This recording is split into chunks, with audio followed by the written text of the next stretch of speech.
नेपाली कांग्रेसमा सुरु भएको गुटको राजनीति फेरि एकचोटि आएर अन्त भएको छ।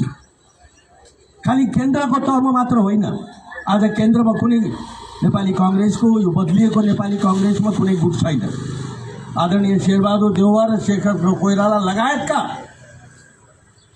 नेताहरू र ती नेताहरूका केही उहाँहरूलाई समेटिएर यो पालिको टिकट बाँड्ने प्रक्रियाको शुभारम्भ भएको छ। एउटा नयाँ ढङ्गले 106 एकातर्फ 106 जना नयाँ अनुहारहरूलाई नेपाली कांग्रेसको झण्डा मुनि यो देश बदल्ने अभियानमा जोडिएको छ भने अर्कोतर्फ हाम्रा ती सम्मानित नेताहरूका प्रतिनिधिलाई पनि जोड्ने काम भएको छ। त्यस अर्थमा नेपाली कांग्रेसभित्र गुटबन्दीको पूर्ण रूपले अन्त भएको छ।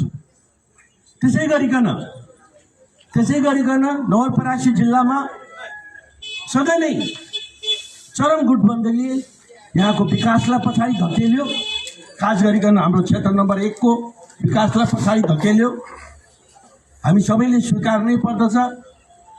अघि साथीले भन्नुभयो म यो ठाउँमा आएर घर दैलोसम्म गर्ने स्थिति बनेन। उम्मेदवार आधिकारिक उम्मेदवार हुँदाहुँदै पनि हामीले एकअर्काले गरेका योगदानहरूका समेत कुराहरूलाई चाहिँ घर घर पुर्याउन सकेनौँ। अहिले म गत 15 दिनदेखि हामी विभिन्न ठाउँमा घुमेर हिँडिरहेका छौँ, वार्डमा घर घरमा। त्यहाँनिर मेरा आदरणीय नेता विश्वप्रेम पाठकजीले गरेका कुराहरू जब अरूबाट सुन्छु मेरो छाती चौडा भएर जान्छ। म आफूलाई चाहिँ अत्यन्त गर्वान्वित महसुस गर्छु। त्यस्तै गरिकन शम्भुलाल श्रेष्ठजीले मेयर भइसकेपछि ल्याएको यहाँ परिवर्तनको आँधी हुन त धेरै कुराको श्रेय उहाँले मलाई दिनुभयो, तर उहाँ र म काँधमा काँध मिलाएर नहिँडेको भए सायद ती योजनाहरू यो हदसम्म यति कम समयमा सम्पन्न हुन सक्ने थिएन होला। त्यसै गरिकन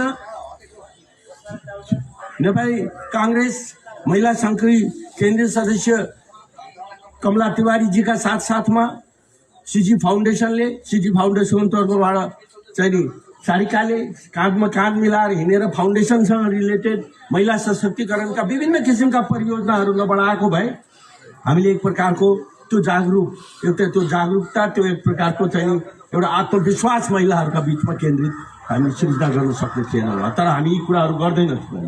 आज हामी एउटै मञ्चमा उभिएर, एउटै मञ्चमा बसेर, एउटै सपना बोकेर, भोलिका लागि एउटै लक्ष्य लिएर हामी सबै एकै हौँ। हिजोसम्म खै फलानुसँग मेरो भेट भएन, फलानुसँग मेरो कुरा भएन भन्ने कुराको कुनै अर्थ लाग्दैन। हामी श्रृङ्खलाबद्ध ढङ्गले केन्द्रदेखि तल चाहिँ वार्डको लेभलसम्ममा तपाईहरू सबैले सोचेका, तपाईहरू सबैले अपेक्षा गरेका कुराहरूको पूर्ण जिम्मेवारी लिँदै त्यो विकासको अभियानलाई अगाडि बढाउने प्रणका साथ तपाईहरूसँग यहाँ उपस्थित भएका छौँ।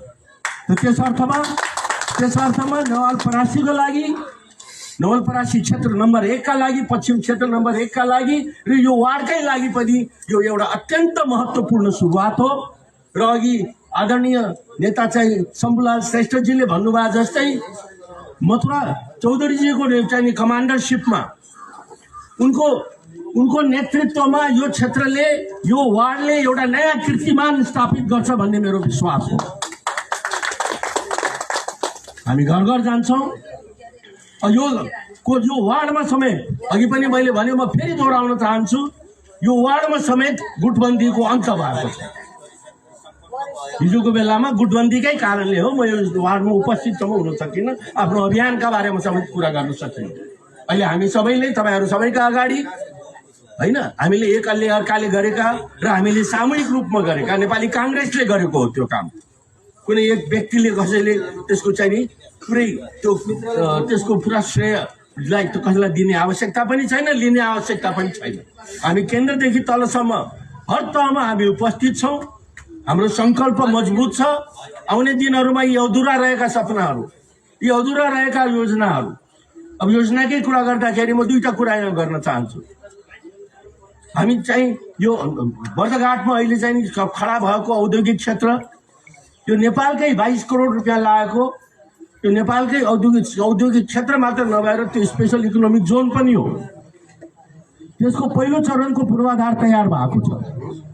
यही नै 25 तारिक आउने 25 तारिकमा हामी एउटा उद्योगी लगानीकर्ताहरूको एउटा ठुलो भेला यो गर्ने योजना हामीले बनाइरहेका छौँ। त्यसमा चाहिँ नि त्यो त्यहाँ खडा भएका त्यहाँ बनेका 90वटा त्यो औद्योगिक प्लटहरूमा केही हाम्रा स्थानीय उद्यमीहरू नयाँ चाहिँ हाम्रा भर्खर युवा भाइ बहिनीहरू जसले विभिन्न हाम्रा ट्रेनिङहरूका माध्यमबाट पोलिटेक्निकका माध्यमबाट एनएसएससी प्रोग्राम दिव्य ज्योतिमा चलिरहेको त्यसको माध्यमबाट केही गरौँ भन्ने केही सिकेका छन्, केही बुझेका छन्, केही योजनाहरू पनि तयार गरेका छन्।